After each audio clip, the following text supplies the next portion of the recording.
So guys, ito si Maltel, pasayaw-sayaw. Sabi niya, sige, sapakin kita. Oh, hello guys. Ito guys. Papakin kita. Kadiri, papakin kita. Papakin ko siya guys. Nakita niyo yung guys.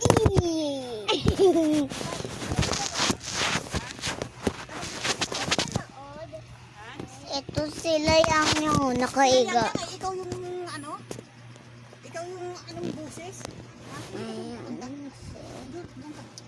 Natutulog ba sila yung ulo nyo?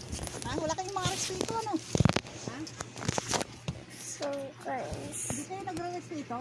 si Lola. Makapal ng mga mukha ninyo ha? Kayo na nga nakakita ano ito?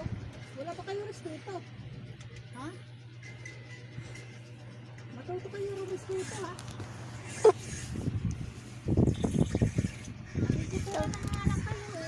So guys, yung ate ko, si ate may napagalitan ni Lola ko.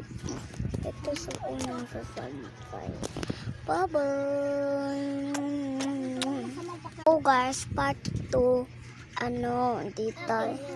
Part 2 tayo. So, part 2. Kailangan pala duwalag. Part 1. Ngayon, matutulog tayo ulit. Ito kasi Martilo. Nagpa ako! Ito kasi pwet niya. Ayan o. Hello guys. Sisipain mo po ako. Ah! Ayan gusto ko. Part 3. Part 3 ngayon guys. Apak siya lang apak sa mukha ko. Bunganga mo. Tigil mo yan. Bubunutin ko yung dila mo na yan. So, part 0. Bye-bye.